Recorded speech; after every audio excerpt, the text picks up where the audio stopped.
Shut up and sit down. Hey everyone, this is Tony Day. Today we're going to be going over the Resolve color management, and we're going to be using a red IPP2 workflow. And these are some of the looks we're going to be going over. The links to this sample footage is available in the description. And also, if you have not already seen the Avery Peck video that goes over RCM, please do so, because it's going to help you to understand what we're doing, and it will be very beneficial to use that as a baseline for what we're going to be going over for this particular video. So I also want to say that you don't have to use this method.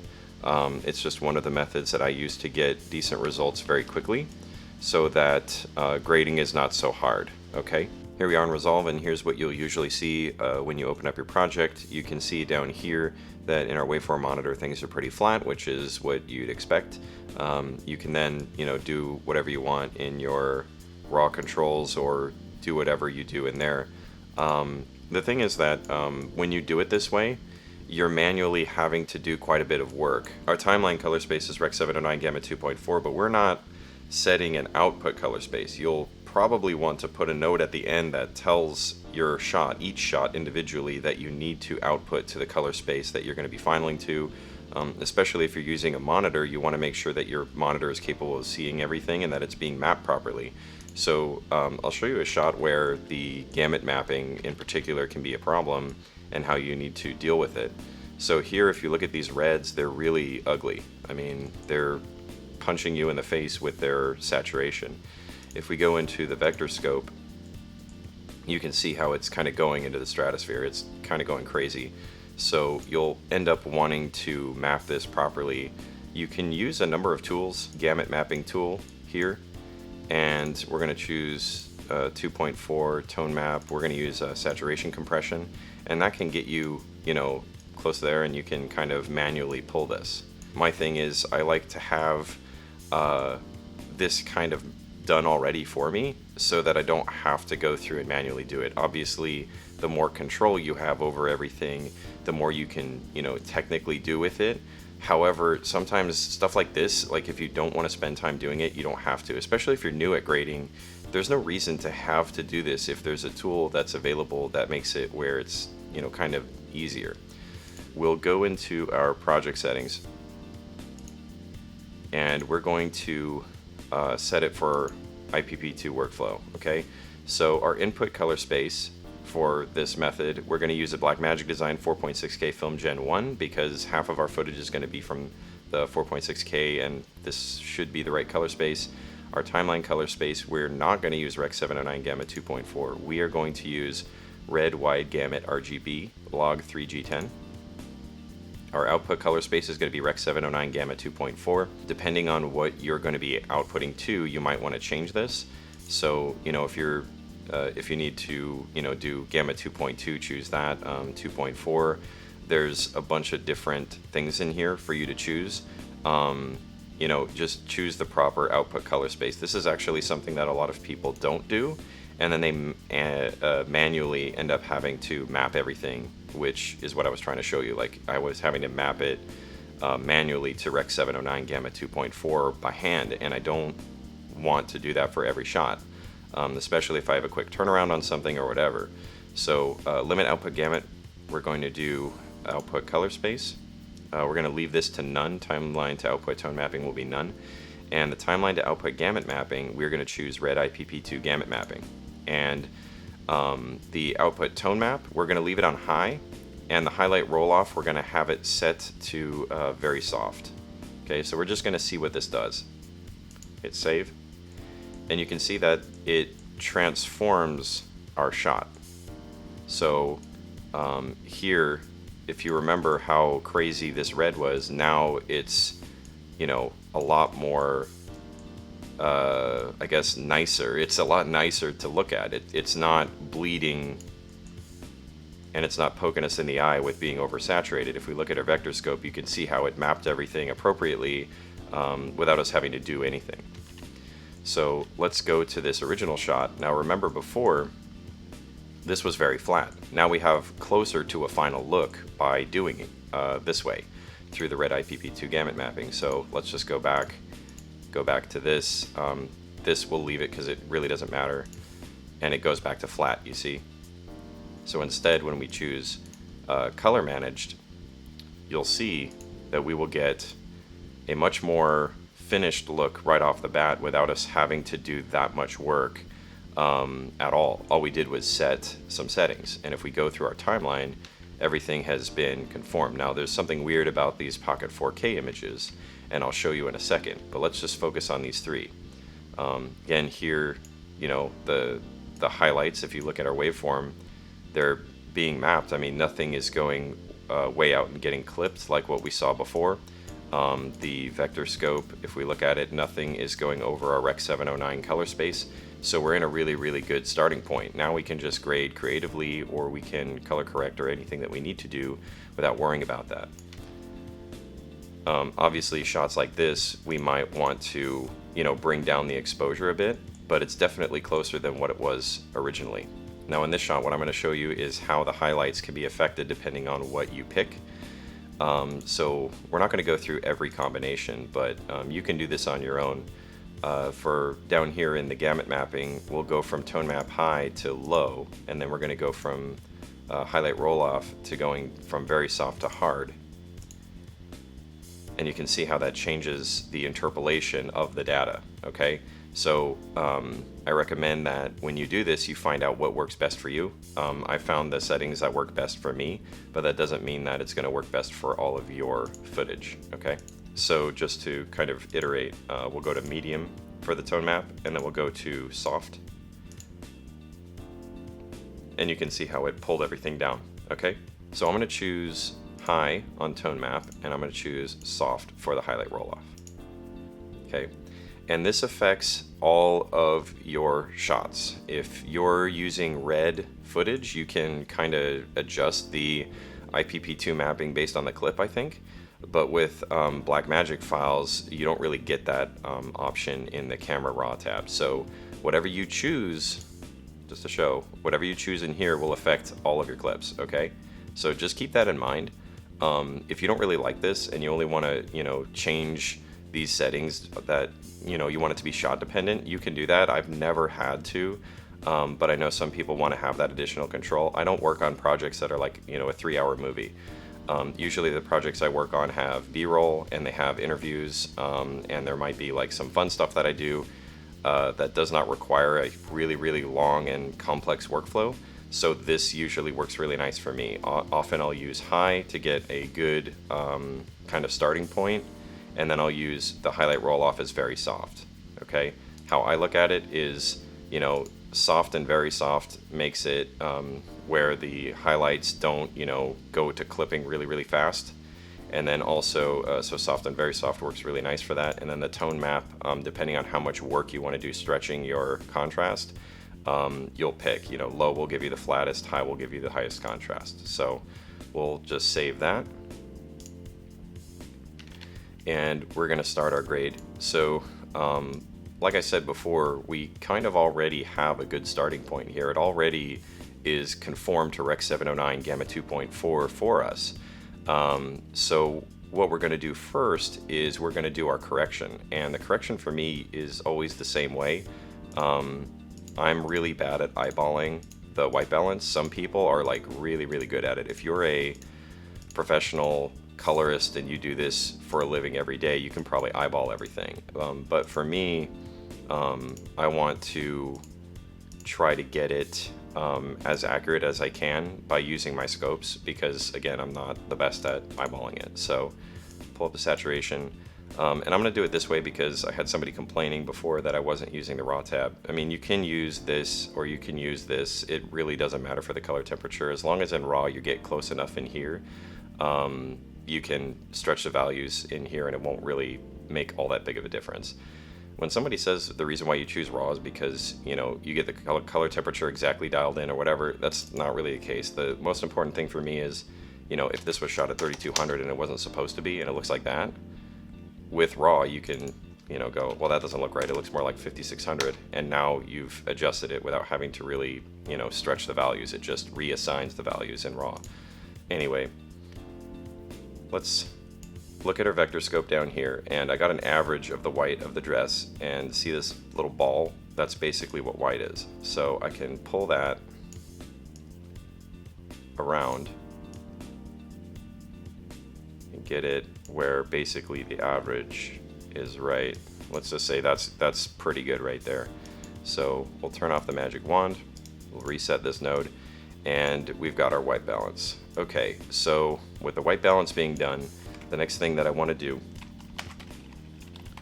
is adjust our exposure, and there's a number of ways that we can do this. We'll want to have the waveform open, and the way that I think is really great is to desaturate, so all you're seeing is the luminance values, and we're going to push our blacks down to where it's just kissing this line down here, and we're going to bring our brights up. And you can do this with, like, you know, the curves if you want to do it this way. You can do it this way. You can do it in a number of different ways, but I'm just going to use the primaries and the log wheels because it's faster. You know, more accuracy or faster or whatever you want to do, depending on what kind of project you're doing, you're going to want to spend more time or less time, right?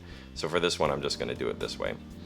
So we'll get our values, I'll go about there, and then we'll go into shadow. We'll just pull down slightly, and we'll bring our saturation back up. And I apologize if you hear my air conditioner, but it's warm and I don't want to melt. So there we go. That's our exposure. Okay, so, you know, pretty nice. What I like about this shot is a couple things. It's monochromatic, and we get the skin tones that kind of jump out at you. And it actually has like a natural vignetting on this. Like, you have the edges are darker and she's in the center, and really nice. I really like this. It's a good practice shot because it's really easy to kind of mess with and do whatever you want. And I would say that in general we're pretty much done here. What we can do is, you know, if we want, we can maybe go for like a little desaturation, just a little bit, just slightly, go halfway with it, and yeah, I mean, that's all we had to do right there, and it already is looking pretty good. Okay, denoising I will usually do at the end of something like this, but let's say we want to do a look to it. So I can add this, and I'll just do a quick like teal and orange kind of thing. Use the magic wand tool on this, try to grab the shadows, and we'll soften. And we'll do a little denoise, a little blur, and we will go 2x, go to the curves, and we're going to put a little blue, a little green,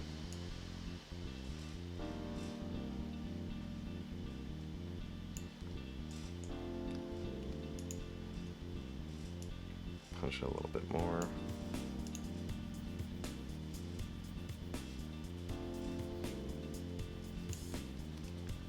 Okay,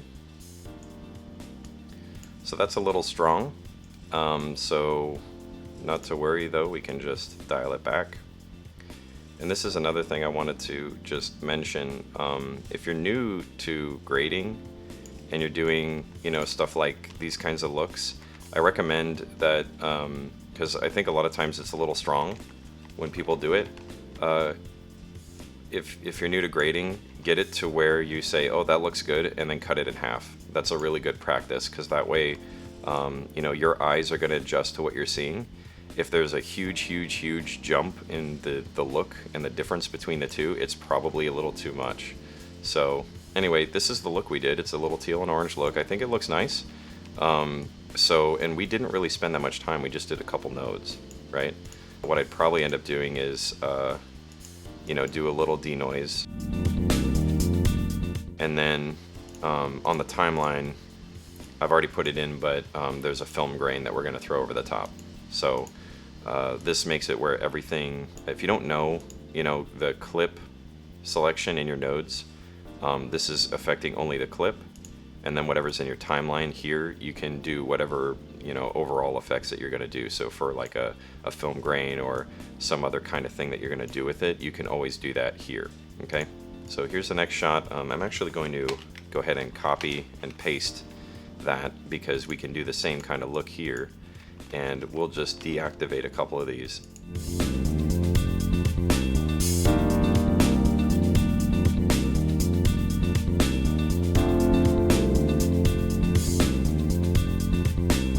Let's adjust this. I would say that the overall exposure is a bit high, so we're going to do that first. And then we're going to take our exposure and we're going to adjust.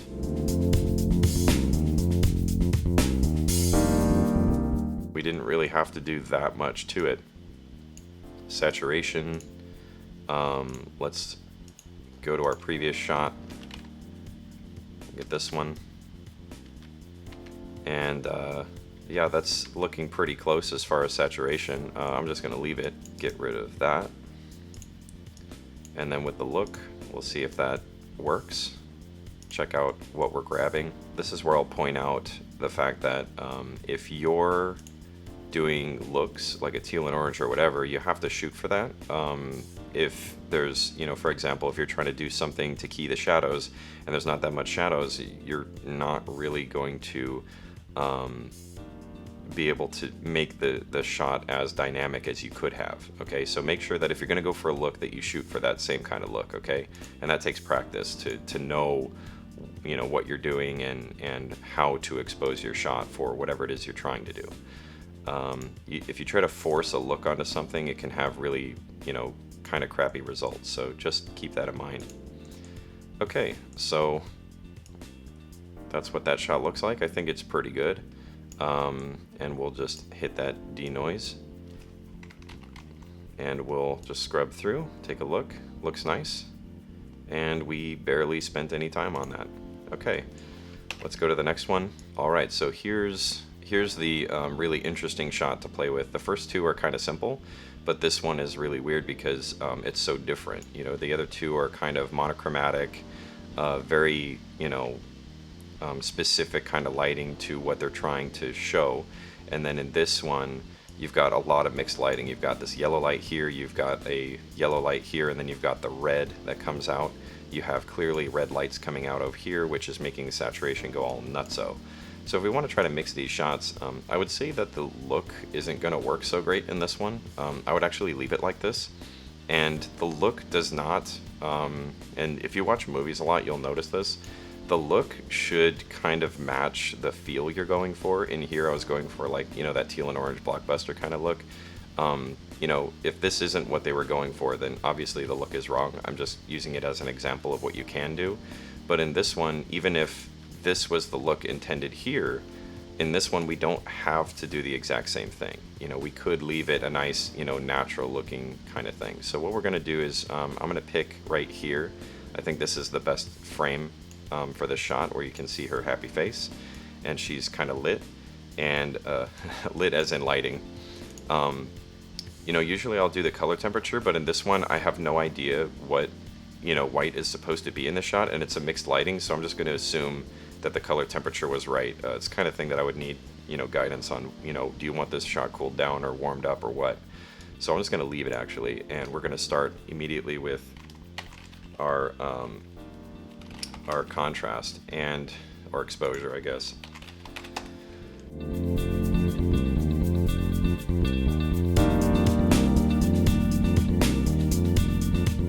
This is a low light shot, so we don't want to do too much with pushing exposure up, because what will happen is you'll get a lot of grain, and I don't want that. So this will probably end up just being kind of a darker shot in general, but I think that will look pretty good.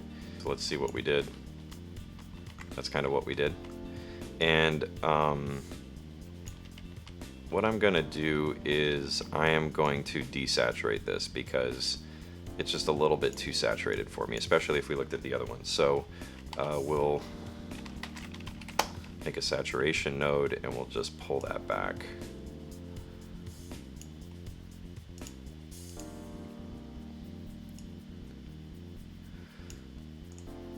Okay. Yeah, that looks a lot better to me already. Yeah, that looks pretty good.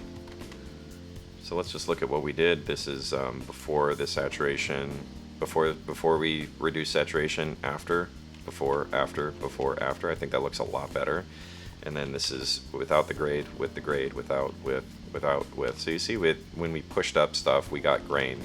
But I think that looks a lot better.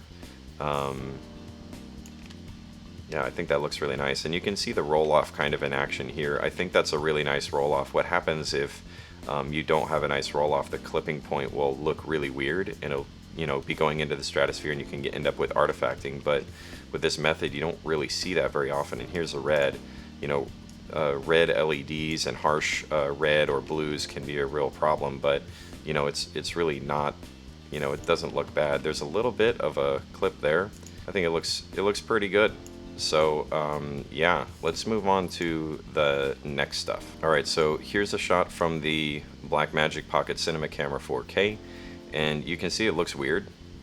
This is because it's probably using the wrong input color space. So remember before, when we did our project settings, we picked the input color space as Blackmagic designed 4.6K Film Gen 1. Well, this isn't that color space, okay? So if we right-click the thumbnail down here, we go to input color space, we can see it's chosen Rec 709 Gamma 2.4. Now we have Pocket 4K Film Gen 4 in Resolve 16, so make sure you pick that. And you can also see that it's not BRAW, it's Apple ProRes. So we're going to go in each of these and just change the input color space. So anytime that you're using this method, you want to make sure that you're using the right input color space. If you don't, it's going to have some weird results. If we look at the shot, again, we're pretty, it's already in a really good place. It looks really, really nice. So what we're going to do, the same kind of method that we were doing before, we are going to select something that's white. I'm going to assume that these pants are white. And I'm going to get an average, magic wand tool, vector scope, hit it 2x, and we'll boost the saturation.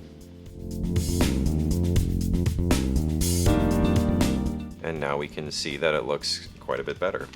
So, we remove some of that green cast. It looks a little blue by comparison, definitely, but the whites, if this is white, then it should all be correct now. Call that white balance. Next one, exposure.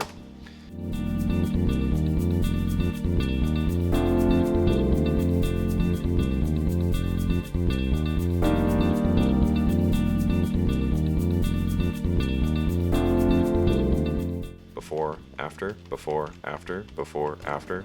Now I know some of you like having milky shadows. That's not really my thing. I like having a really good amount of contrast throughout the shot. Maybe, this is normal for some people, but it's not for me. I really don't like this. When I see this kind of flatter looking stuff, it just looks like it's lacking something, like a little bit of punch. So, this is what I like. You don't have to do it exactly the same. I think it looks really nice. She definitely pops out. We could do a couple things if we wanted to do some shading, if we wanted to, pull shadows into blue and do something like that, we could. Let's just try. We'll do a little look here. And let's just do a quick thing. Now, there's going to probably be some people who really hate what I'm doing, but just bear with me, okay?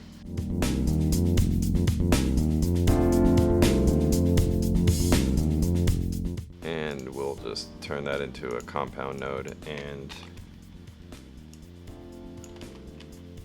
okay, so for some of you who like doing the tint jobs, this really quick tint job, if that's what you want, you can do it really fast and it's not too hard. I know a lot of people hate me for for doing quick little demonstrations on getting a little look if that's what you want. But to me, stuff like this, if this is really what you want to do and you're doing a project real fast and you just want it to look a little bit artsy or whatever, you can do that. Again, probably shouldn't do it too much. You can always pull the effect down like a slider. We'll go about here with it.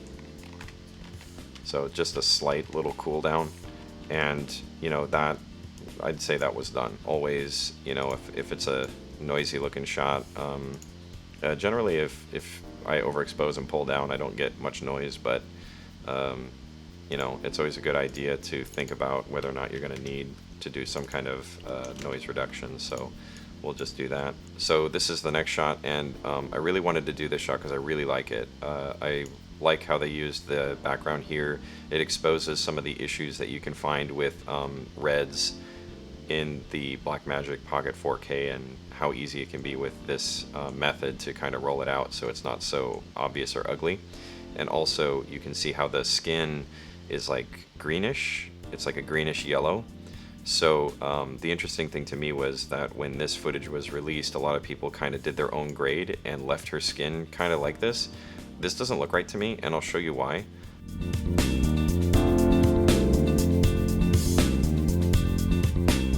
You see that?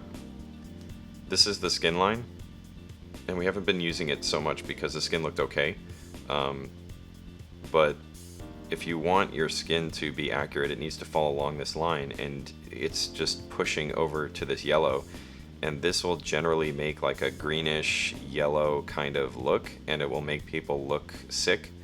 So I always, personally, I would rather them be on this side of the line, if at all, or like right averaged alongside of it. Sometimes I'll even, if they're averaged on it but pushing a little yellow, I'll bring it back this way because I would rather have it look reddish than yellow and greenish. But that's just me. It'll depend on who it is, but I can tell you that green skin is never, going to be a normal look. So what we're going to do is we are going to adjust this. Now, I'm not going to copy paste because the lighting is different. So we're going to start from scratch. Now, I'm not going to do a white balance again because as far as I can tell, it looks white balanced enough. Back here looks whitish. Her skin is not reacting to the light, or it's the camera or whatever it is that's causing this, and I want to get rid of that. So there's a couple ways that we can do it, and I'm going to start with that to begin. So the first one is going to be a hue angle, and this is probably the simplest method that I know of to do this. So we're just going to grab that same area, and we're just going to go over to here to hue and push it back to where it's like averaged along this line. Okay, turn that off, and then we'll turn off this, and you can see that everything got shifted clockwise. Okay, so we'll turn off and on so you can see how everything got shifted. Okay, so she's a little bit on the red side now, so I'll probably just pull that back slightly, but you can see how everything gets shifted. Okay, so that's one way to do it. We'll make a new node.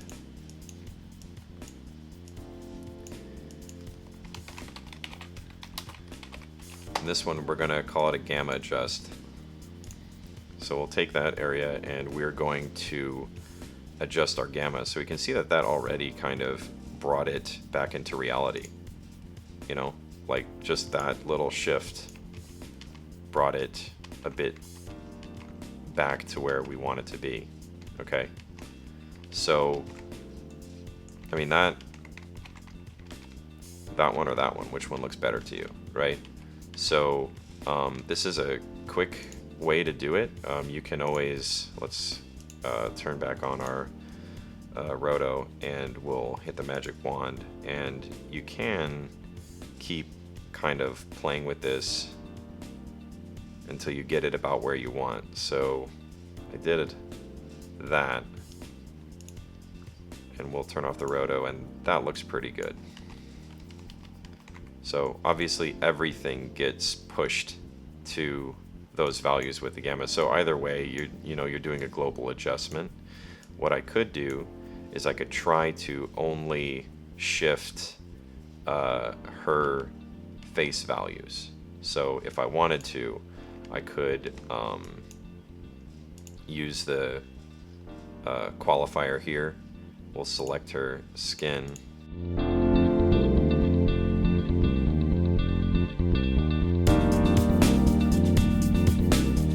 If we wanted to, we could also, go in, add, more power windows and make sure that we're only affecting her skin. But you know what? I'm just going to affect the whole thing because I don't think people will care that much. So we'll just go like that, and I'll just pick either one of these. I like maybe the skin better in this one. So what I'm going to do is I'm going to go with this one. So the next thing I'm going to do is I'm going to do my exposure.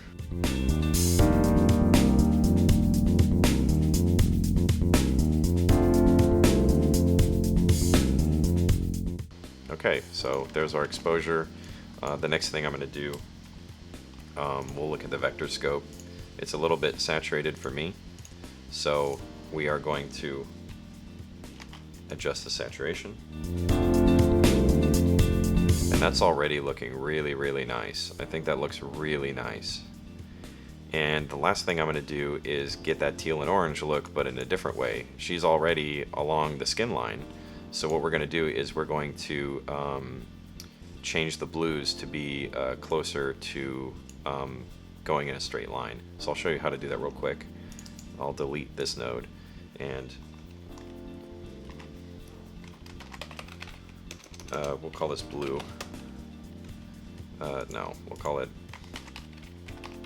blue shift. And so we're going to create two rotos, or power windows, whatever you want to call them, same thing. And we'll do one of her face.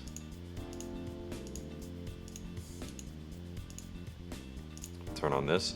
So now we have our two colors. So you can see how we've got our skin line. Her skin's right along the line, but this one's kind of shifting that way. So we're going to go and go to hue versus hue. We're going to grab the blues and we're going to rotate. And we're going to get them to go right in line.